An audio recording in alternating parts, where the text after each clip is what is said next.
Good noon friends. તો આપણે આજે જોવાનું છે ઇનઓર્ગેનિક કેમેસ્ટ્રી પેપર 503 અને યુનિટ છે 4 સિગ્વિક પોવેલ રૂલ્સ. તો આપણે ગયા લેક્ચરમાં જોયું હતું કે આપણે વાત કરતા હતા કે સિગ્વિક પોવેલના પ્રથમ નિયમની. એમાં આપણે જોયું હતું કે જેના વેલેન્સ કવચમાં 5 બંધીય ઇલેક્ટ્રોન યુગ્મ હોય અને 6 બંધીય ઇલેક્ટ્રોન યુગ્મ આવેલા હોય એના ઉદાહરણ આપણે જોયા હતા. 5 બંધીય ઇલેક્ટ્રોન યુગ્મ આવેલા હોય એના ઉદાહરણમાં આપણે જોયું હતું PCl5. જ્યારે 6 બંધીય ઇલેક્ટ્રોન યુગ્મ આવેલા હોય એમાં આપણે જોયું હતું SF6. હવે આજે આપણે વાત કરવાની છે કે જેના કેન્દ્રસ્થ પરમાણુના વેલેન્સ કવચમાં 7 બંધીય ઇલેક્ટ્રોન યુગ્મ આવેલા હોય એની વાત. અત્યાર સુધી આપણે 6 બંધીય ઇલેક્ટ્રોન યુગ્મનું જોઈ લીધું. હવે લાસ્ટ વન જે બાકી છે આપણું એ જોઈએ તો કે જેના વેલેન્સ કવચમાં એટલે કે કેન્દ્રસ્થ પરમાણુના વેલેન્સ કવચમાં 7 બંધીય ઇલેક્ટ્રોન યુગ્મ તો કે કેન્દ્રસ્થ પરમાણુના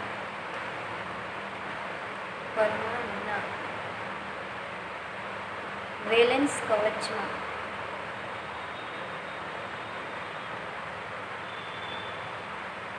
7 બંધીય ઇલેક્ટ્રોન યુગ્મ આવેલા હોય.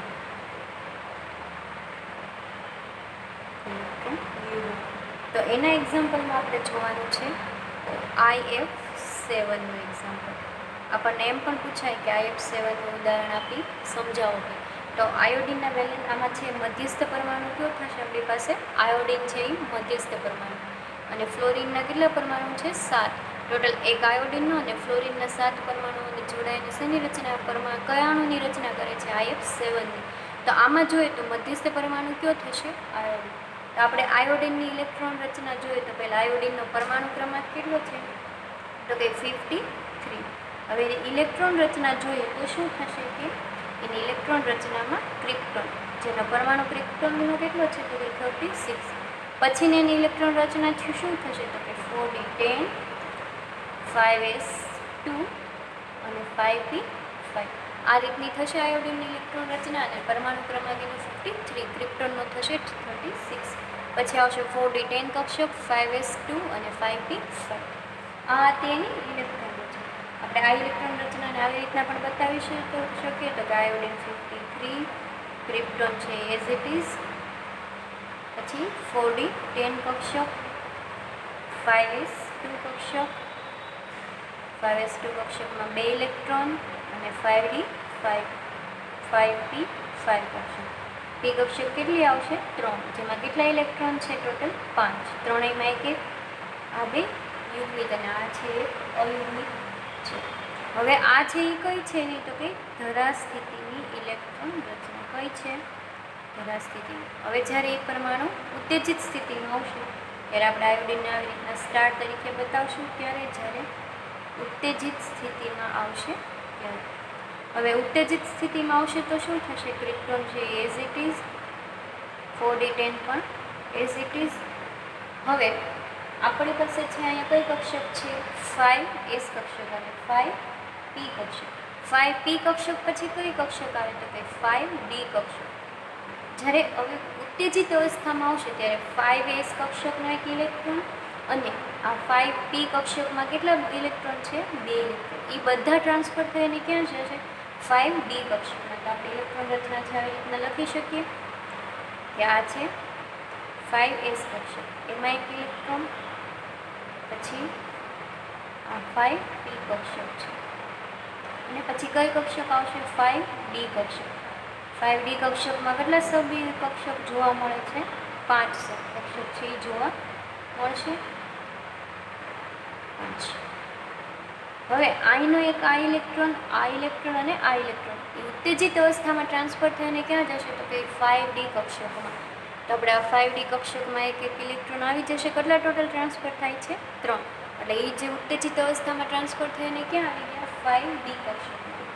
હવે જ્યારે IF7નો અણુ બનશે ત્યારે કે આયોડિનની સાથે કોના પરમાણુઓ જોડે છે? ફ્લોરિનના પરમાણુ. અહીંયા આપણી પાસે અયુગ્મિત ઇલેક્ટ્રોનની સંખ્યા કેટલી છે તો કે ટોટલ 7 છે.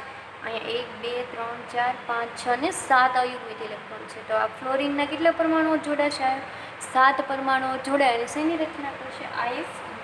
તો આપણે એની રચના જોઈએ તો કે ક્રિપ્ટોન છે એઝ ઇટ ઇઝ, 4d10 કક્ષક પણ એઝ ઇટ ઇઝ. હવે અહીંયા આપણી પાસે કઈ કક્ષક છે? આ 5s કક્ષક. પછી આ કઈ કક્ષક છે? 5p કક્ષક. એમાં 3 સબકક્ષક. અને આ કઈ છે? 5d કક્ષક. એમાં કેટલી સબકક્ષક આવશે? 5 સબકક્ષક. હવે આયરમાં 1 ઇલેક્ટ્રોન છે, આ બધામાં 1 ઇલેક્ટ્રોન છે અયુગ્મિક. હવે કોઈ પરમાણુ જોડાશે? તો કે ફ્લોરિન. એક ફ્લોરિનનો પરમાણુ અહીંયા અયુગ્મિક ઇલેક્ટ્રોન સાથે બંધ બનાવશે, એક અહીંયા જોડાઈ જશે. ફ્લોરિન પરમાણુ, એક ફ્લોરિન પરમાણુ અહીંયા જોડાય છે, આ એક ફ્લોરિન પરમાણુ અહીંયા. ટોટલ 4 જોડાના. બાકી કઈ રહ્યા? 5d કક્ષકમાં. તો એક ઇલેક્ટ્રોન અહીંયા જોડાશે ફ્લોરિનમાં, એક અહીંયા ફ્લોરિનમાં જોડાશે, અને એક ઇલેક્ટ્રોન છે અહીંયા જોડાશે. ટોટલ કેટલા પરમાણુ જોડાઈ ગયા ફ્લોરિનના? 7 પરમાણુ. અને અહીંયા આપણે જોઈએ તો કે 5s ને એક કક્ષક બંધ બનાવવામાં ભાગ લે છે, 5p ની 3 કક્ષકો અને 5d ની 3 કક્ષકો બંધ બનાવવામાં ભાગ લેતી હોવાથી સંકરણ કયું થશે? તો કે s ની 1 કક્ષક, p ની 3 કક્ષક અને d ની કઈ કક્ષક છે? 3. એટલે સંકરણ કયું જોવા મળશે? sp3d3 સંકરણ છે જોવા મળશે. શેમાં? તો કે IF7 ના અણુમાં છે sp3d3 સંકરણ છે એ જોવા મળે છે. હવે જોઈએ તો એનું ડિસ્ક્રિપ્શનમાં, તો એમાં જોઈએ તો કે IF7 જેવા પરમાણુમાં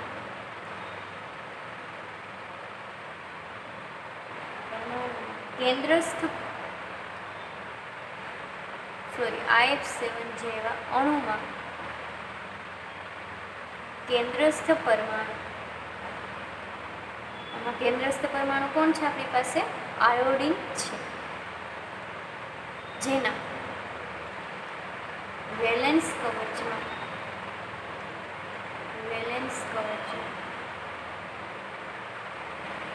7 બંધીય ઇલેક્ટ્રોન યુગ્મની 7 બંધીય ઇલેક્ટ્રોન યુગ્મની ગોઠવણી થાય છે.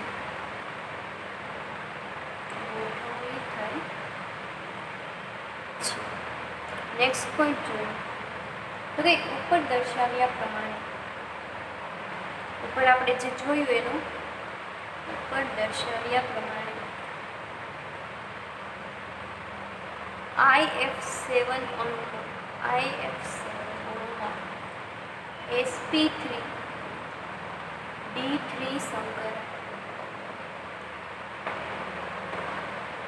જોવા મળે છે. અને આ પરમાણુ કેવી રચના પ્રાપ્ત કરશે? કે જેને અવકાશમાં એવી ગોઠવણી પ્રાપ્ત કરશે કે એ લોકો વચ્ચે અપાકર્ષણ ઓછામાં ઓછું જોવા મળે. અને આ અણુનો આકાર પેન્ટાગોનલ બાયપિરામિડલ ટાઈપનો છે એ આપણને જોવા મળશે. પેન્ટાગોનલ બાયપિરામિડલ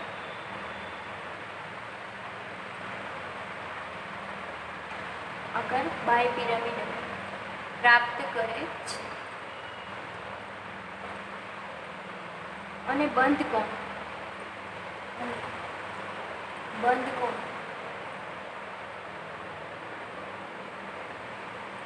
72 ડિગ્રી અને 90 ડિગ્રી છે જોવા મળે છે. ક્યાં જોવા મળે છે બે બંધ કોણ? તો કે 72 ડિગ્રી અને 90 ડિગ્રી છે જોવા મળે. તો આપણે એનો જોઈએ કે અણુની રચના કે આકાર કેવો જોવા મળે છે. કે IF7 નો આકાર મિડલમાં છે એ આયોડિન પરમાણુ હશે, પછી એક ફ્લોરિન પરમાણુ અહીંયા જોડાશે, એક ફ્લોરિન પરમાણુ અહીંયા જોડાશે, પછી એક ફ્લોરિન પરમાણુ છે એ અહીંયા જોડાશે, એક ફ્લોરિન પરમાણુ છે અહીંયા જોડાવા મળશે. બાકીના વૈધા કેટલા? 3 ફ્લોરિન પરમાણુ, એમાંથી એક અહીંયા, એક ફ્લોરિન પરમાણુ અહીં જોડાઈ જશે. અને આ એક ફ્લોરિન પરમાણુ છે એ 90 ડિગ્રી 72 પોઈન્ટ આ રીતના જોડાઈ જશે. અને આ છે ક્યાંક આખી આવી રચના પ્રાપ્ત કરે છે.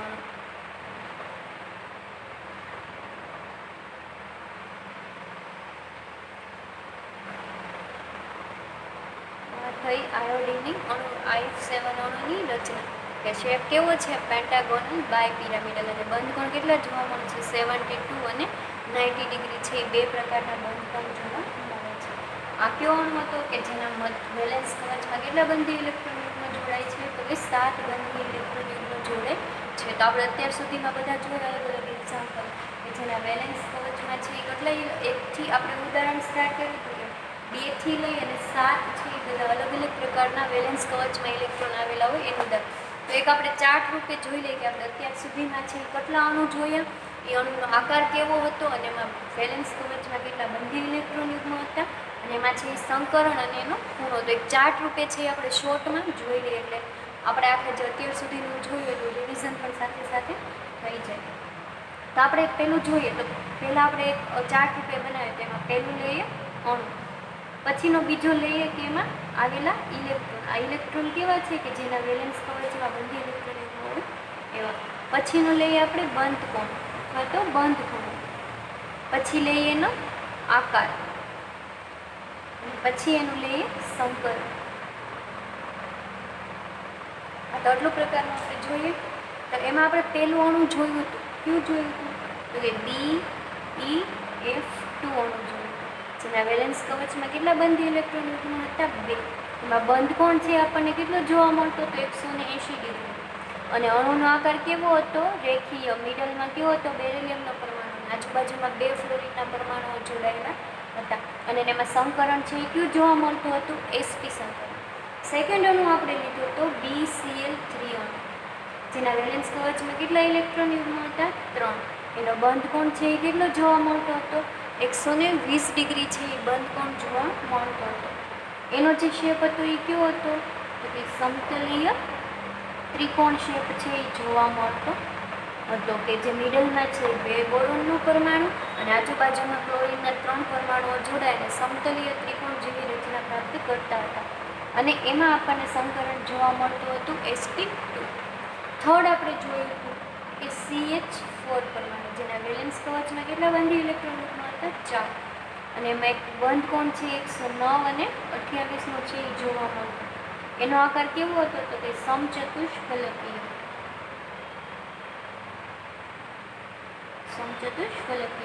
અને એમાં સંકરણ છે એ કયું જોવા મળતું હતું તો કે sp3 સંકરણ છે એ જોવા મળતું હતું. પછીનો આપણે જોયું હતું ફોર્થ કે છે PCl5 જેના વેલેન્સ કવચમાં કેટલા બંધી ઇલેક્ટ્રોન યુગ્મ હતા 5. એમાં આપણને 2 પ્રકારના બંધ કોણ હતા 90 ડિગ્રી અને 120 ડિગ્રી અને એનો શેપ હતો ત્રિકોણીય બાય પિરામિડલ.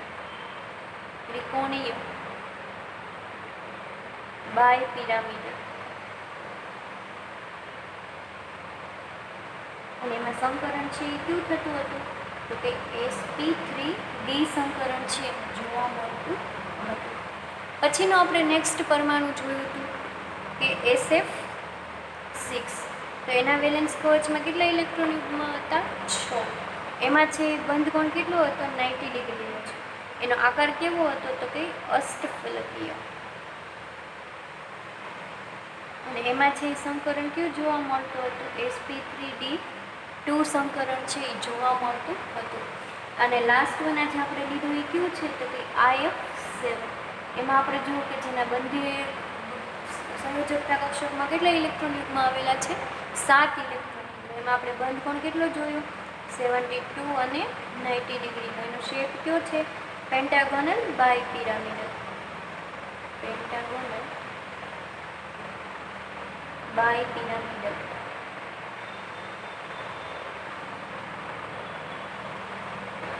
અને એમાં સંકરણ કયું થતું હતું sp3d3 સંકરણ છે જોવા મળતું હતું. તો આપણે અત્યાર સુધીના જોયા કેટલા અણુ તો કે BF2 BCl3 CH4 PCl5 SF6 અને IF7.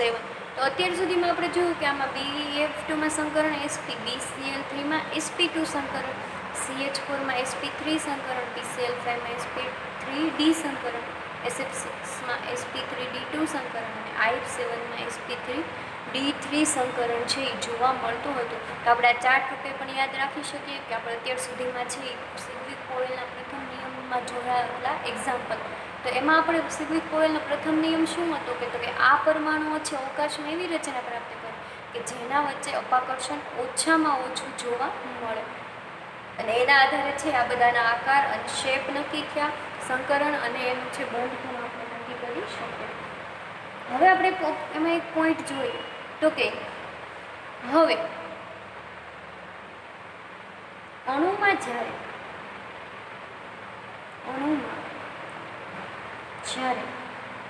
બંધકારક ઇલેક્ટ્રોન યુગ્મનું સ્થાન, બંધકારક ઇલેક્ટ્રોન યુગ્મનું સ્થાન લોન પેર અથવા તો લોન પેર કે એકાકી ઇલેક્ટ્રોન યુગ્મ લે ત્યારે એકાકી ઇલેક્ટ્રોન યુગ્મ લે તો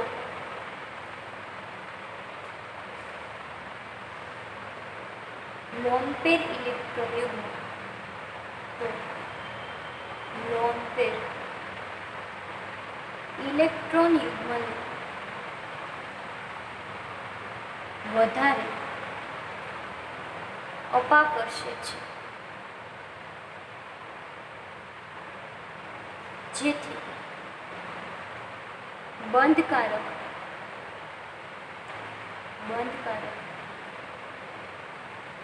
ઇલેક્ટ્રોન યુગ્મ, બંધકારક ઇલેક્ટ્રોન યુગ્મ એકબીજાની નજીક આવે છે,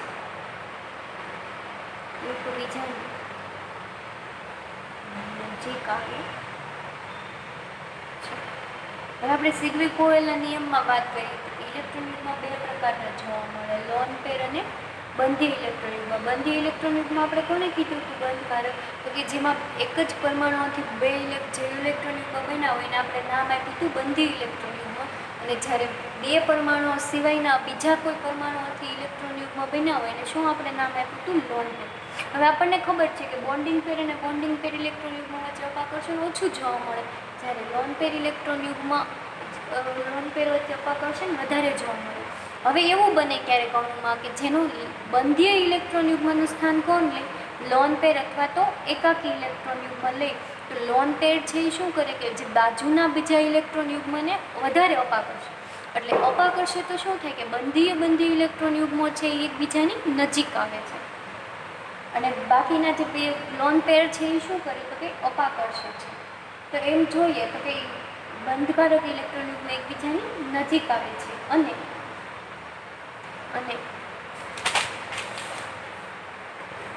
બંધ ખૂણો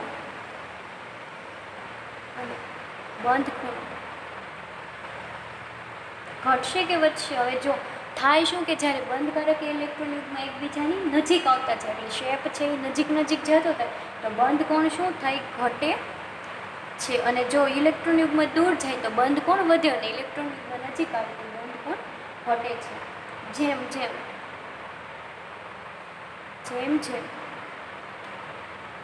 અણુમાં કેન્દ્રસ્થ પરમાણુ સંયોજકતા કક્ષકમાં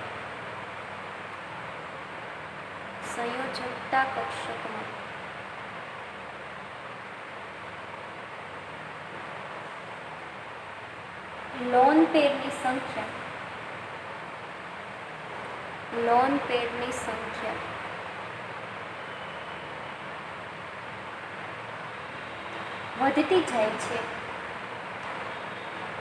વધતી જાય છે તેમ તેનો બંધ કોણ ઘટતો જાય છે.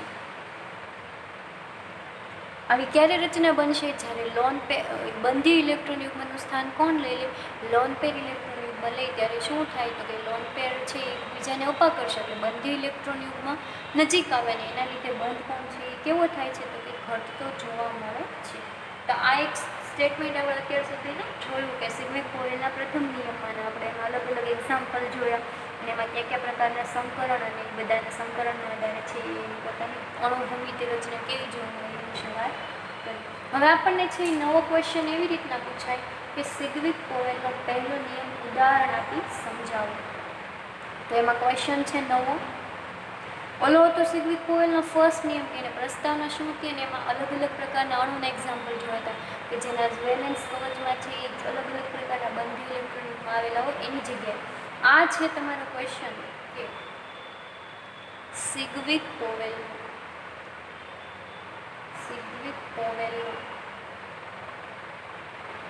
પહેલો નિયમ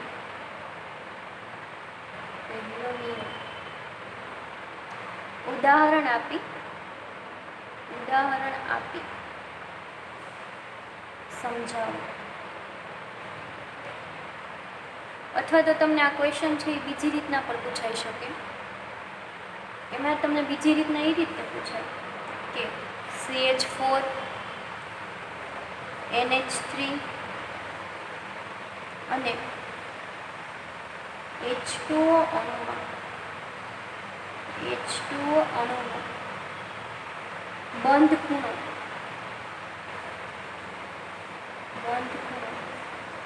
સિગ્વિક પોવેલના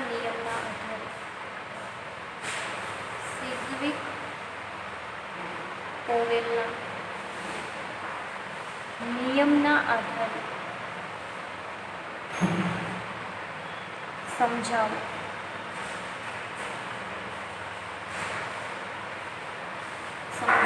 તો બે રીતના ક્વેશ્ચન પૂછાશે કે સિગ્વિક પોવેલનો પ્રથમ નિયમ ઉદાહરણ આપી સમજાવો અને CH3 એટલે કે મિથેન, એમોનિયા અને પાણીના અણુમાં બંધ ખૂણો સિગ્વિક પોવેલના નિયમના આધારે સમજાવો. તો આમાં આપણે બધાના અલગ અલગ પ્રકારના બંધ ખૂણા જોવાના છે.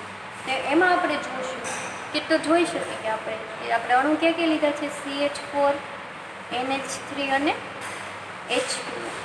તો હવે આ બધામાં જોઈએ તો મધ્યસ્થ પરમાણુ કયો થશે તો કે CH4 માં મધ્યસ્થ પરમાણુ કાર્બન, NH3 માં મધ્યસ્થ પરમાણુ નાઇટ્રોજન અને H2O માં છે મધ્યસ્થ પરમાણુ કયો થશે ઓક્સિજન થશે. તો ફર્સ્ટ પોઈન્ટ આપણો શું થયો કે CH4 NH3 અને H2O માં છે મધ્યસ્થ પરમાણુ તરીકે અનુક્રમે કાર્બન, નાઇટ્રોજન અને ઓક્સિજન આવેલા છે. એ આપણો ફર્સ્ટ પોઈન્ટ થયો. હવે આપણે વાત કરશું પહેલું તો કે CH4 માં છે બંધ ખૂણો કેવી રીતના જોવા મળે. CH4 માં બંધ ખૂણો તો એની વાત આપણે કરીએ. હવે આપણને ખબર છે કે એના માટે આપણે પહેલાં એની શું જોશે તો કે એની ઇલેક્ટ્રોન રચના આવે. મધ્યસ્થ પરમાણુ કાર્બન, એની કાર્બનનો પરમાણુ ક્રમાંક 6, ઇલેક્ટ્રોન રચના 1s2 2s2 અને 2p2. આ એની ઇલેક્ટ્રોન રચના થઈ. હવે આ જે ઇલેક્ટ્રોન રચના આપણે જોઈ કે C6 ની 1s2 2s2 અને 2p2 એ કઈ હતી ધરા સ્થિતિ. હવે ઉત્તેજિત અવસ્થામાં ઇલેક્ટ્રોન આવશે એટલે આપણે એને સ્ટારથી બતાવશું. આપણે 1s કક્ષકને હિલિયમ તરીકે બતાવી શકીએ. પછી હવે 2s કક્ષક આપણી પાસે હતી અને 2p કક્ષકમાં ઇલેક્ટ્રોન આવેલા હતા. 2s કક્ષકમાં કેટલા ઇલેક્ટ્રોન હતા 2 ઇલેક્ટ્રોન અને 2p કક્ષકમાં પણ કેટલા ઇલેક્ટ્રોન હતા 2 ઇલેક્ટ્રોન. હવે શું થશે કે જ્યારે આ છે એ કેવી છે એની ધરા સ્થિતિની છે. હવે આ કાર્બન છે પરમાણુ ઉત્તેજિત અવસ્થામાં આવશે એટલે શું થશે કે હિલિયમ છે એ ઇટ ઇઝ રહેશે. હવે 2s નો એક ઇલેક્ટ્રોન છે એ ટ્રાન્સફર થઈને ક્યાં આવશે અહીંયા 2p ની જે ખાલી કક્ષક પડી છે એમાં. ક્યારે જ્યારે ઉત્તેજિત અવસ્થામાં કાર્બન પરમાણુ આવશે ત્યારે આ 2s નો ઇલેક્ટ્રોન ક્યાં આવશે 2p માં ટ્રાન્સફર થશે. એટલે આપણે ઇલેક્ટ્રોન રચના ફરીવાર બતાવી શકીએ કે આ 2s અને આ 2p કક્ષક છે. એમાંથી આ એક ઇલેક્ટ્રોન ટ્રાન્સફર થઈને ક્યાં આવી ગયો 2p ની Z કક્ષકમાં ઇલેક્ટ્રોન આવી ગયો. હવે જ્યારે CH4 નો અણુ બને છે ત્યારે ઇલેક્ટ્રોન રચના કઈ રીતની જોવા મળશે તો કે હિલિયમ તો એમને એમ જ છે. આ 2s કક્ષકમાં એક ઇલેક્ટ્રોન છે. 2p માં કેટલા છે ટોટલ 3 ઇલેક્ટ્રોન યુગ્મ છે 2p. હવે આ હાઇડ્રોજનના કેટલા પરમાણુઓ જોડાય છે 4 પરમાણુ. તો એક હાઇડ્રોજનનો પરમાણુ આ 2s કક્ષકમાં જોડાશે. પછી 2ps કક્ષકમાં જોડાશે.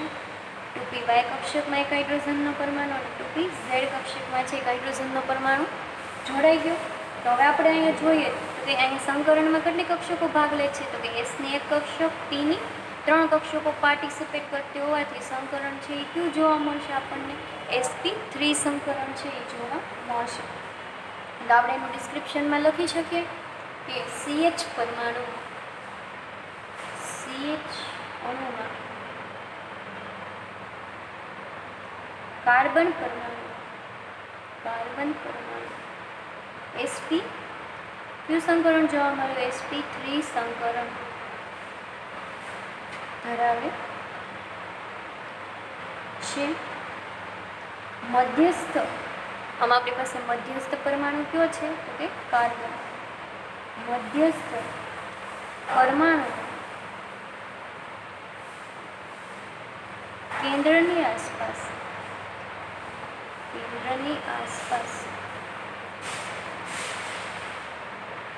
વેલેન્સ કવચમાં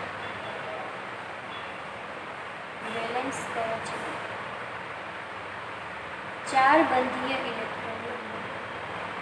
4 આ બધા કેવા છે? બંધીય ઇલેક્ટ્રોન યુગ્મ. 4 બંધીય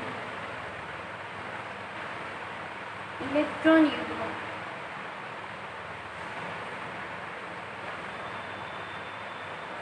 આવેલા છે.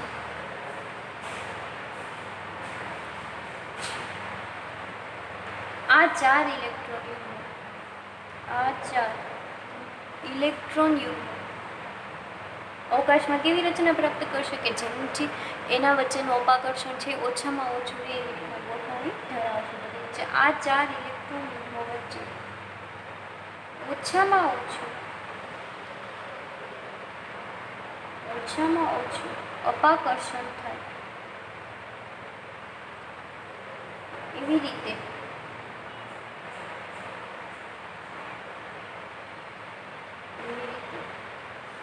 કેટલાના ખૂણે ગોઠવાશે? તે કે 109 અને 28. આનો આપણે એક્ઝામ્પલ અગાઉ જોયો તો સુવી કોવેલના પ્રથમ નિયમ કે જેના વેલેન્સ કવચમાં કેટલા ઇલેક્ટ્રોન હતા? 4 બંધી ઇલેક્ટ્રોન યુગ્મ. અને એનું ઉદાહરણ આપણે જોયું હતું અને એનો આકાર છે એ પણ જોયું તો 109 ને 28ના ખૂણે ગોઠવાય છે. અને અણુ આકાર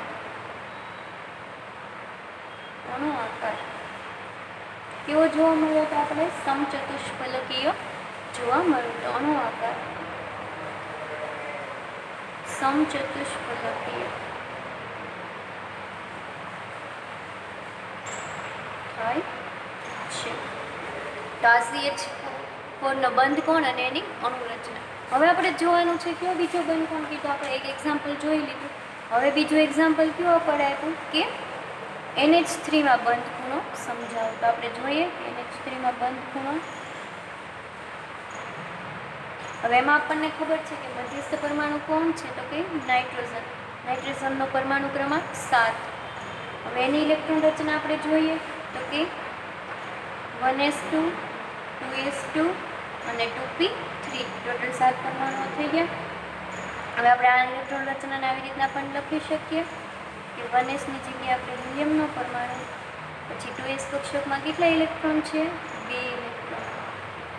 2p કક્ષકમાં કેટલા ઇલેક્ટ્રોન છે? 3 ઇલેક્ટ્રોન યુગ્મ આવેલા છે. 2p3. હવે આમાં આપણે જોઈએ તો આમાં આપણી પાસે એક લોન પેર ઇલેક્ટ્રોન યુગ્મ છે. જે આ ઇલેક્ટ્રોન યુગ્મ છે એને શું નામ આપશું આપણે? Lone pair. કે જેની પાસે એક પણ અયુગ્મિક ઇલેક્ટ્રોન નથી. જ્યારે 2p કક્ષકમાં છે કેટલા અયુગ્મિક ઇલેક્ટ્રોન જોવા મળે છે? 3 અયુગ્મિક ઇલેક્ટ્રોન છે. તો હવે શું થાય કે જ્યારે NH3નો પરમાણુ બને છે, NH3નો અણુ બને છે, ત્યારે હાઇડ્રોજન પરમાણુ ક્યાં જોડાશે? 2pની કક્ષકમાં. એસની કક્ષકમાં નહીં જોડે, કારણ કે એસની કક્ષક ઓલરેડી કેવી છે? યુગ્મિત છે. અને ઇલેક્ટ્રોન કેવા છે? તો કંઈ લોન પેર છે. હવે જ્યારે આ રચના લખીએ જ્યારે NH3નો અણુ બને ત્યારે તો આ તો છે એ 2s એઝ ઇટ ઇઝ જ રહેશે. હવે 2p કક્ષક છે એમાં કેટલા છે અયુગ્મિક ઇલેક્ટ્રોન? 3 છે. એની સાથે કોણ જોડાશે? તો કે હાઇડ્રોજનના ઇલેક્ટ્રોન યુગ્મ હાઇડ્રોજનના કેટલા ઇલેક્ટ્રોન જોડાશે? 3. એક અહીંયા જોડાણો 2px 2py અને 2pz કક્ષકમાં છે. આ ત્રણેય કેવા થયા? આ છે એ લોન પેર છે. અને આ ત્રણેય કેવા છે? બંધીય, એટલે કે બોન્ડિંગ પેર થયા, જેને આપણે શોર્ટમાં શું બતાવ્યું BP. તો આ આપણે આમાં જોઈએ તો કે CH4માં આપણી પાસે એક પણ લોન પેર ઇલેક્ટ્રોન યુગ્મ હોતું નહીં, જ્યારે NH3ના અણુમાં છે આપણી પાસે લોન પેર ઇલેક્ટ્રોન યુગ્મ જોવા મળે છે. તો આપણે એના ડિસ્ક્રિપ્શનમાં લખી શકીએ કે NH3 અણુમાં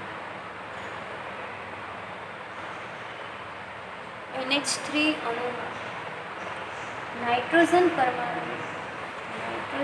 પરમાણુ બાહ્યતમ કક્ષામાં, એની જે બાહ્યતમ કક્ષામાં કેટલા ઇલેક્ટ્રોન છે તો કે 5 ઇલેક્ટ્રોન આવેલા છે. બાહ્યતમ કક્ષામાં 5 ઇલેક્ટ્રોન છે, જેમાં 3 ઇલેક્ટ્રોન 3 હાઇડ્રોજનના, આ 3 ઇલેક્ટ્રોન છે એ 3 હાઇડ્રોજનના પરમાણુ સાથે જોડાય, 3 હાઇડ્રોજનના પરમાણુ સાથે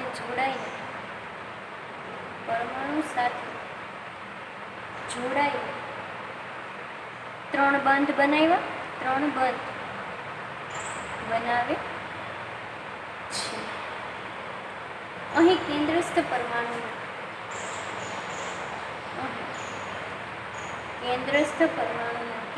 પરમાણુ કયો છે આપણી પાસે? નાઇટ્રોજન. કેન્દ્રસ્થ પરમાણુ સંયોજકતા કોષો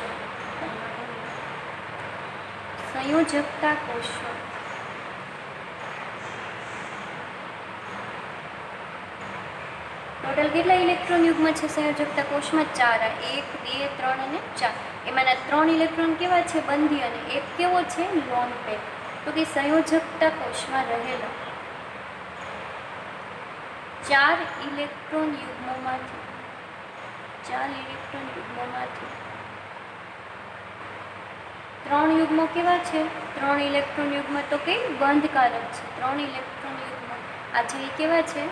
બંધકારક. અને 1 ઇલેક્ટ્રોન યુગ્મ કેવું છે? લોન પેર આવેલું છે. લોન પેર છે. આ જે ઇલેક્ટ્રોન યુગ્મ કેવું છે? Lone pair. અને આ ત્રણેય કેવા છે? બંધી, એટલે કે બોન્ડિંગ પેર છે.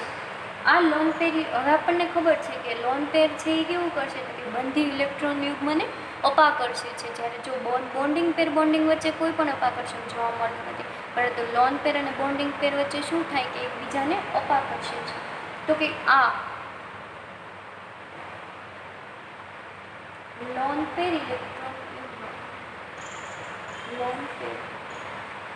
ઇલેક્ટ્રોન યુગ્મ બંધકારક ઇલેક્ટ્રોન યુગ્મને અપાકર્ષે છે. તેથી બંધકારક ઇલેક્ટ્રોન યુગ્મ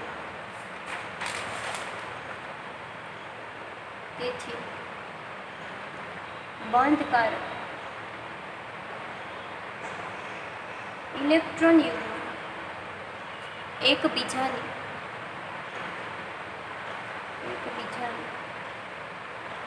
નજીક ગોઠવાય છે. હવે આપણે જોયું કે અહીંયા આપણી પાસે કેટલું છે? આ એક લોન પેર છે અને આ 3 કેવા છે? બંધી. હવે આ લોન પેર છે એ 3 બંધી ઇલેક્ટ્રોન યુગ્મને અપાકર્ષે, એટલે આ 3 બંધી ઇલેક્ટ્રોન યુગ્મ શું થાય તો એકબીજાની નજીક ગોઠવાય. હવે મિડલ પરમાણુ નાઇટ્રોજન છે ને 3 હાઇડ્રોજન પરમાણુ આજુબાજુમાં ગોઠવાના છે. આ 3 છે એ એકબીજાની નજીક આવતા છે, તો બંધ કોણ એના લીધે શું થાય તો કે ઘટે કે વધે? તો કે નજીક આવે છે, એટલે બંધ કોણમાં શું જોવા મળશે? ઘટાડો જોવા મળશે. તો આપણે જોયું કે તેથી બંધકારક ઇલેક્ટ્રોન યુગ્મ એકબીજાની નજીક આવે છે, અને એના લીધે શું થશે તો કે તેથી બંધકારક ઇલેક્ટ્રોન યુગ્મ નજીક આવતા બંધકારક ઇલેક્ટ્રોન યુગ્મ નજીક આવતા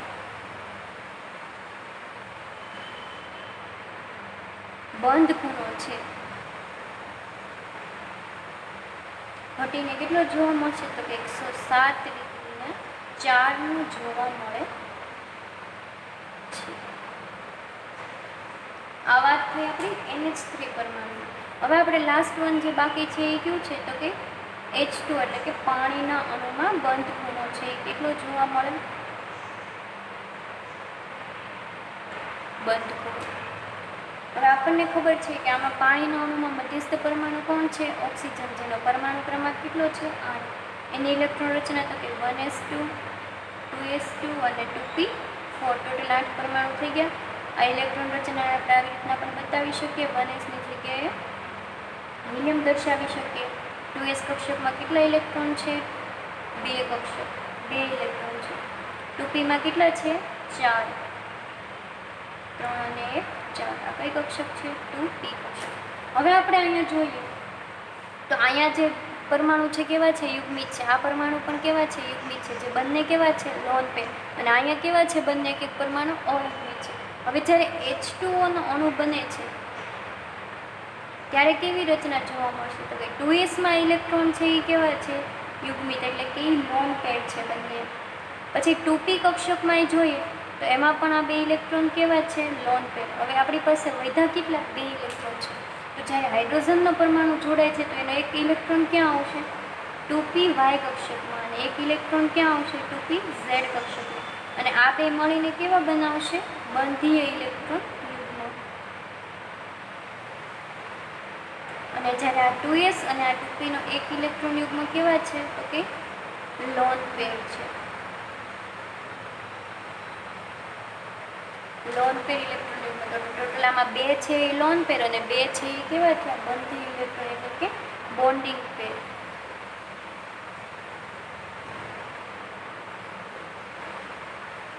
આ ઇલેક્ટ્રોન યુગ્મ થયા.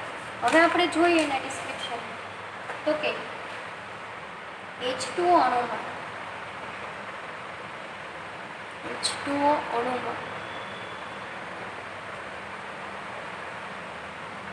સંયોજકતા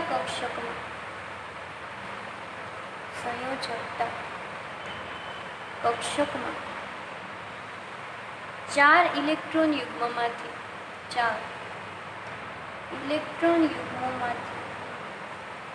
2 કેવા છે?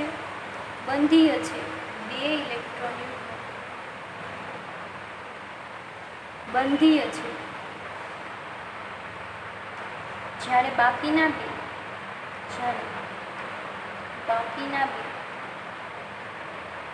કેવા છે? તો કે લોન પેર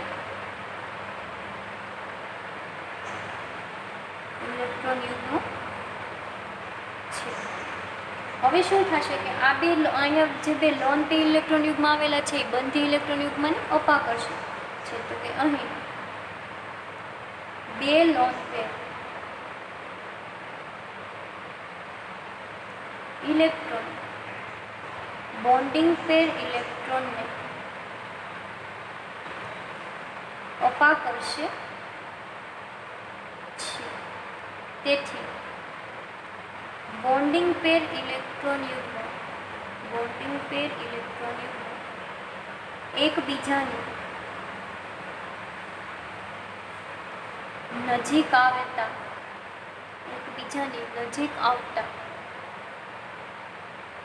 બંધ કોણ ઘટીને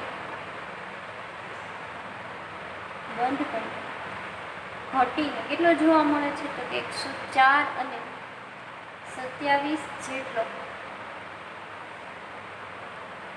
જોવા મળે છે.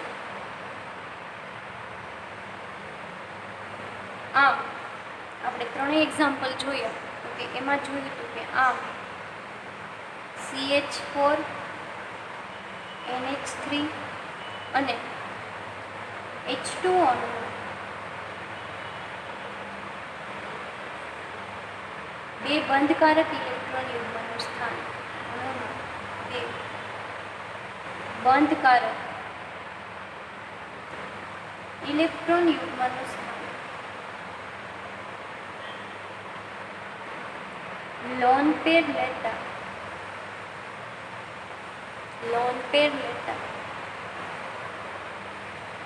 બંધ ખૂણો ઘટતો તો કે વધતો તો કે બંધ ખૂણો છે એ ઘટતો જોવા મળે છે. તો એને આપણે ત્રણેયની રચના જોઈએ તો CH4માં C મધ્યસ્થ પરમાણુ, આવી રીતના હાઇડ્રોજન પરમાણુ છે કે જોડાયેલા હશે.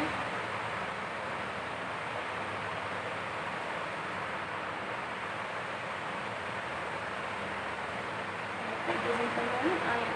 તો આ બંને વચ્ચેનો બંધ કોણ કેટલો છે તો કે 9 અને 28નો છે એ જોવા મળે. આ છે એ CH4નું એક્ઝામ્પલ છે. પછી આપણે નેક્સ્ટ કયું જોયું તો કે NH3. તો એમાં છે નાઇટ્રોજન એક મધ્યસ્થ પરમાણુ, એની પાસે લોન પેર ઇલેક્ટ્રોન યુગ્મ કેટલા છે? એક લોન પેર ઇલેક્ટ્રોન યુગ્મ છે ને આપણે આવી રીતના બતાવી શકીએ. બાકીના 3 કેવા હતા? બોન્ડિંગ પેર ઇલેક્ટ્રોન યુગ્મ. અને કોની સાથે જોડાણા હતા? હાઇડ્રોજન પરમાણુ સાથે. અને એના વચ્ચેનો બંધ કોણ ઘટીને કેટલો થઈ ગયો તો 107 ને 4. આ શેનું એક્ઝામ્પલ છે તો કે NH3. જ્યાં બંધ કોણ કેટલો છે? 107 ડિગ્રી અને 4 છે જોવા મળતો હતો. થર્ડ આપણે એક્ઝામ્પલ જોયું H2O નું. તો એમાં ઓક્સિજન પરમાણુ કેવો હતો? મધ્યસ્થ પરમાણુ. હવે મધ્યસ્થ પરમાણુની આજુબાજુમાં કયા પરમાણુ જોડાતા હતા? પાણીના એ હાઇડ્રોજનના પરમાણુ. અને ઓક્સિજન પાસે કેટલા લોન પેર ઇલેક્ટ્રોન યુગ્મ હતા? 2 જોડી લોન પેર ઇલેક્ટ્રોન યુગ્મ હતા. એને આપણે આવી રીતના બતાવીએ તો એમાં છે બંધ કોણ કેટલો જોવા મળતો હતો? 104 અને 27નો છે જોવા મળતો હતો. આ શેનું એક્ઝામ્પલ છે? H2O નું. તો આપણે જોઈએ તો અહીંયા ત્રણેયમાં છે લોન પેર ઇલેક્ટ્રોન યુગ્મ એક બંધી ઇલેક્ટ્રોન યુગ્મના સ્થાને કોણ લે છે? લોન પેર ઇલેક્ટ્રોન યુગ્મ લેતા હોવાથી બંધ કોણ છે ક્રમશઃ આપણને ઘટતો જોવા મળે છે. આપણે જોયું હતું કે આમાં પણ છે એ લોન પેર ઇલેક્ટ્રોન યુગ્મ આવેલા હોવાથી બંધકારક ઇલેક્ટ્રોન યુગ્મને અપાકર્ષે છે. અને એ શું થાય કે એના લીધે છે એ બંધ કોણ કેવો થાય? ઘટતો જોવા મળે છે. આમ આપણે જોઈએ તો કે CH4, NH3 અને H2Oના મધ્યસ્થ પરમાણુમાં ઇલેક્ટ્રોન યુગ્મની સંખ્યા સરખી હોવા છતાં બંધકારક ઇલેક્ટ્રોન યુગ્મનું સ્થાન લોન પેર ઇલેક્ટ્રોન યુગ્મ લેતો હોવાથી બંધ કોણ ક્રમશઃ ઘટતો જોવા મળે છે. અને એના લીધે બંધ કોણના લીધે એ બધાના આકાર પણ કેવા જોવા મળે છે? જુદા જુદા છે એ જોવા મળે છે. તો આ હતો સિગ્વિક પોવેલનો પ્રથમ નિયમ. Thank you.